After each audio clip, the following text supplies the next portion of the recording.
अस्सलाम वालेकुम नाज़रीन। एक शख्स जो कभी अली ख़ामेनी से शिद्दत से नफ़रत करता था, इतनी कि उसकी नफ़रत मशहूर हो गई थी पूरे ईरान में, और आज वो शख्स ईरानी झंडा उठाए ख़ामेनी के जो ज़ायरीन हैं उनके जूते साफ़ कर रहा है अपने हाथों से, और कहता है कि अपनी पलकों से भी करेगा।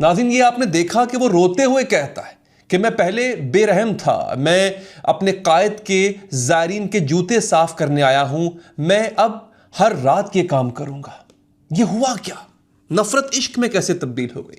और आज हम इस जज्बे की कहानी भी आपको सुनाएंगे और उससे भी बड़ा सवाल उठाएंगे कि इजराइल अब एक नए दुश्मन की तलाश क्यों कर रहा है और अमेरिका अपने पूरे दोस्तों को छोड़कर एक नए दोस्त को क्यों ढूंढ रहा है। दोस्तों, तो चलिए शुरू करते हैं, लेकिन उससे पहले दरख्वास्त आपसे ये रहेगी कि बहुत से लोग अभी भी चैनल को देखते हैं मगर सब्सक्राइब नहीं करते। अगर आप सब्सक्राइब करेंगे तो इससे हमारी हौसला अफजाई भी होगी। नाज़रीन, वो नफरत जो बरसों अमेरिका ईरान की आवाम के अंदर ढूंढ रहा था या ईरानी आवाम में पैदा कर रहा था, वो नफरत क्यों नहीं मिली उसको?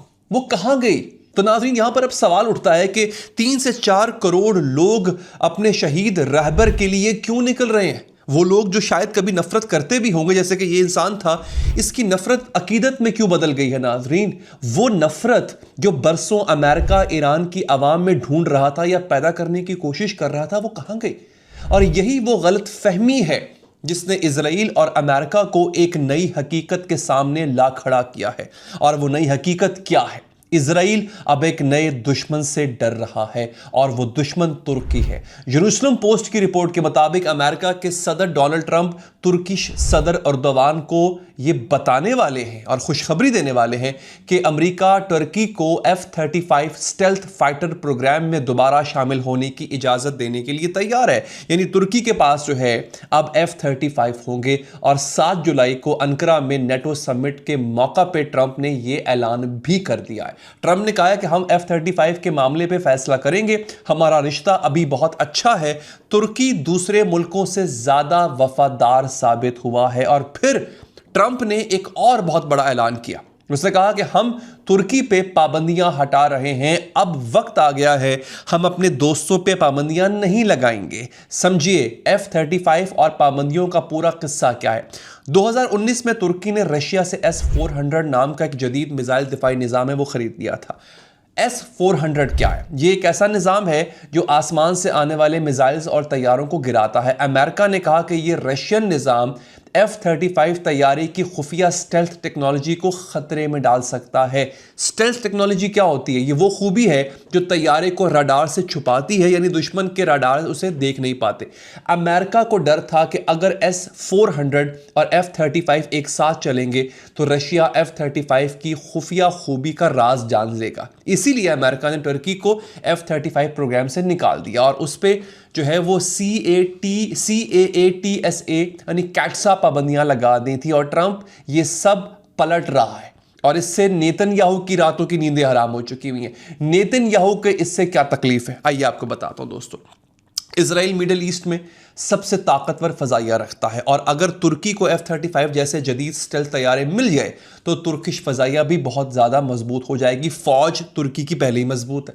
नेतन्याहू कहता है कि यह खित्ते में ताकत का तवाज़ुन जो है बिगाड़ देगा और इजराइल की एयर सुपीरियरिटी यानी फ़ज़ाई बर्तरी कमज़ोर पड़ जाएगी। दूसरी बात, एर्दोगान इजराइल के साथ सख्त मुखालिफत इस वक्त बरत रहा है। वो हमास की हिमायत करते हैं, गजा में इजराइल की कार्रवाइयों की मजम्मत करते हैं। नेतन्याहू ने फॉक्स न्यूज़ पर खुला इल्ज़ाम लगाया है। वो कहता है कि तुर्की एक बड़ा मुल्क है लेकिन उस पर एक ऐसा शख्स हुक्मरानी कर रहा है जो खुलेआम इजराइल की तबाही का मुतालबा करता है। मुस्लिम ब्रदरहुड यानी अख्वानुल मुस्लिमीन उसकी हुकूमत चला रही है। मुझे नहीं लगता कि उसको F-35 मिलने चाहिए हैं। नेतन्याहू ने नाज़रीन एर्दोगान पे इल्ज़ाम ये लगाया है, साइप्रस पे कब्जा करना चाहता है एर्दोगान, ग्रीस पे कब्जा करना चाहता है और यरूशलेम पे हमला करके वहां पर अपनी हुक्मरानी की ख्वाहिश रखता है एर्दोगान। ये इजराइल का मानना है और इसमें कुछ गलत भी नहीं है। कई दफ़ा जो है वो एर्दोगान ने इस ख्वाहिश का इज़हार भी किया। बाय द वे, अब सोचिए, इजराइल एक नेटो के रुकन मुल्क से डर रहा है और एक ऐसे मुल्क से जो अमेरिका का अब इत्तेहादी और ट्रंप का बहुत अच्छा दोस्त बन गया है। और इससे एक बात साफ जो है वो यहाँ पर जाहिर होती है कि इजराइल को हमेशा एक दुश्मन चाहिए है। पहले ईरान था और अब तुर्की, और एक ऐसा मुल्क जो हमेशा किसी ना किसी को अपना दुश्मन बनाता रहता है वो कभी अमन से रह नहीं सकता है दोस्तों। लेकिन अब सवाल यहाँ पर क्या है, मैं एक और हिस्से में जा रहा हूँ वीडियो के, कि अमेरिका तुर्की जैसे नए दोस्त को ढूंढ क्यों रहा है। इसकी दो बड़ी वजूहात जो मैं आपके सामने रखने जा रहा हूं। पहली वजह, यूरोप से बिगाड़। ट्रंप ने अंकारा में खुद कहा है कि मैं नेटो से बहुत मायूस हो चुका हूं। इटली ने हमें मना कर दिया, जर्मनी ने मना कर दिया, फ्रांस ने मना कर दिया। यानी किस बारे में था? जब फरवरी में अमेरिका और इजराइल ने ईरान पर जंग शुरू की थी तो यूरोप ने मना कर दिया था, फौजी अड्डे देने तक से मना कर दिया था। और ट्रंप के टैरिफ वॉर्स यानी जो तिजारती जंग उसने छेड़ी थी, पहले ही यूरोप से रिश्ते खराब कर चुकी है। और अब ट्रंप कहता है कि जब यूरोप मुश्किल वक्त में साथ नहीं देगा तो मैं नए वफादार दोस्त ढूंढूंगा और तुर्की उनमें सबसे आगे है। दूसरी वजह, अमेरिका अब इजराइल पे भरोसा नहीं करता। और जो देखने वाले हैं मेरे, उनके लिए सबसे बड़ी वजह यह होगी, हैरिट्स इजराइल का अपना अखबार एक सनसनीखेज मकाला लिखता है, ज़रा सुनिए और हैरान हो जाइए। उसकी हेडिंग है कि ख़ास रिश्ता, स्पेशल रिलेशनशिप ख़त्म हो चुकी है और इजराइल आने वाली सूरत हाल के लिए तैयार नहीं है। ये उसकी हेडलाइन थी। अब समझिए ख़ास रिश्ता क्या था। बरसों से अमेरिका और इजराइल के दरमियान एक स्पेशल रिलेशनशिप था, यानी एक ऐसा रिश्ता जहां अमेरिका इजराइल की हर बात मानता था बगैर सवाल किए। हैरिट्स कहता है यह रिश्ता अब खत्म हो चुका है। नेतन्याहू की पॉलिसीज ने अमेरिका की दोनों बड़ी पार्टीज, डेमोक्रेट और रिपब्लिकन, दोनों में इजराइल की हिमायत कमजोर कर दी है। और हालिया अमेरिकन पोल्स के मुताबिक 58% डेमोक्रेट्स कहते हैं कि अमेरिका इजराइल का बहुत ज्यादा साथ दे रहा है, यानी हद से ज्यादा। 2 साल पहले यह तादाद सिर्फ 45% थी। 62% 62% डेमोक्रेट्स कहते हैं कि अमेरिका फलस्तीनियों का काफ़ी हद तक साथ नहीं दे रहा। अब ये मैं आपको वो लैंग्वेज बता रहा हूँ जो लिखी हुई है, यानी इसराइल का साथ कम देना चाहिए और फलस्तीनियों का साथ ज़्यादा देना चाहिए। ये 62% अमेरिकन की सोच है। और तकरीबन 60% अमेरिकन यहूदी, मैं आम अमेरिकन की बात नहीं कर रहा, अमेरिकन यहूदी खुद नेतन्याहू से नाराज़ हैं। ये पोल्स हैं। और सोचिए, इजराइल के अपने सबसे बड़े हामी अमेरिका में अब उससे दूरी इख्तियार कर रहे हैं वहाँ के लोग। और जब अपना सबसे बड़ा दोस्त दूर हो जाए तो F-35 जैसा फैसला और भी दर्दनाक और डरावना हो जाता है दोस्तों। और इस तन्हाई की एक और मिसाल मैं आपको देता हूँ। इजराइल अब अपने एक और बड़े हामी ग्रुप को भी खो रहा है और वो है अमेरिकन ईसाई, खास तौर पे इवेंजेलिकल्स। वॉशिंगटन पोस्ट, अब देखें, एक ऐसा अखबार जो कभी नेतन्याहू के कसीदे पढ़ता था, उसकी रिपोर्ट मैं आपके सामने रख रहा हूं। वो कहता है कि इजराइल भर में ईसाइयों को दुश्मनी और तशद्दुद की एक लहर का निशाना बनाया जा रहा है। हेडलाइन है ये। और ये हमले अमेरिका के ईसाइयों का गुस्सा भड़का सकते हैं, वही ईसाई जो रिवायती तौर पर इजराइल के सबसे पुरजोश अमेरिकन हामी हैं। हो क्या रहा है, आइए आपको बताता हूं। इजराइल में ईसाई पादरियों, चर्चेस और आम ईसाइयों पे थूक फेंकने, ये बहुत आम बातें बता रहा हूं आपको मैं, थूक फेंकने, ग्रेफिटी करने यानी पेंट कर देना उनकी दीवारों को, जिस्मानी हरासा करना और दूसरे हमलों के वाकयात में इजाफा हो रहा है इसराइल के अंदर। ज़्यादातर ये हमले यरूशलेम के पुराने शहर में होते हैं और ये कोई बाहर का दावा नहीं, ये इजरायली तंजीमियों की खुद की रिपोर्ट्स हैं। यरूशलेम की एक मोतबर तंजीम रोसिंग सेंटर की 2025 की रिपोर्ट कहती है कि इजराइल और मशरकी यरूशलेम में ईसाइयों के खिलाफ 155 वाकयात दर्ज किए गए। और एक और इजरायली तंजीम जिसकी डायरेक्टर हैं यिशिका हरानी, एक इजरायली यहूदी खातून है, उनकी तंजीम ने 2025 में 181 वाकयात दर्ज किए और 2026 के पहले 6 महीनों में ही 88 से ज़्यादा वाकयात हुए। सबसे आम तरीका है वो थूक फेंकना।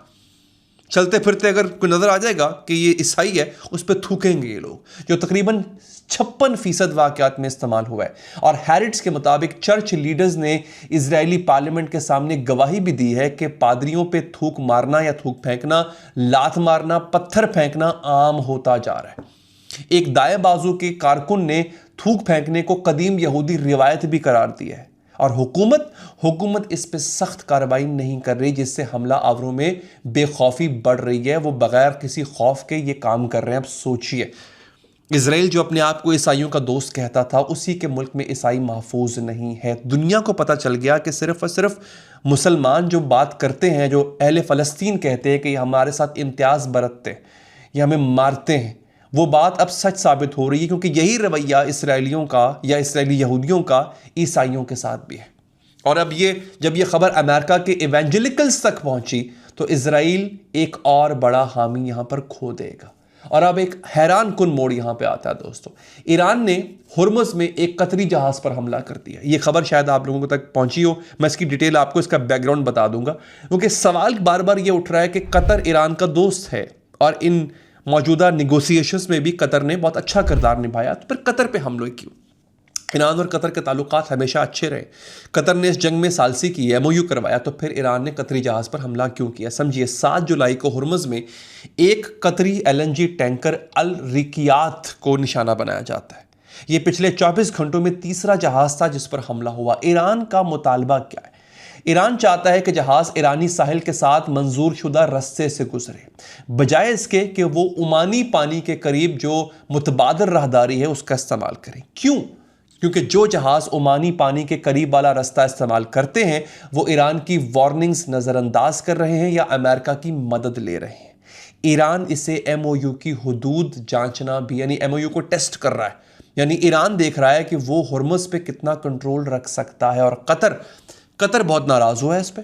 कतरी वज़ीर ख़ारजा के जो तर्जुमान है माजिद अल अंसारी, उन्होंने कहा कि हुर्मुज के करीब सफ़र करते हुए कतरी जहाज़ अल रिकियात को निशाना बनाना बैनुल-अक़वामी बहरी नकलो हरकत की सिक्योरिटी पे एक नाकाबिले कबूल हमला है। हम ईरान को इस हमले के मुकम्मल कानूनी जिम्मेदारी करार देते हैं।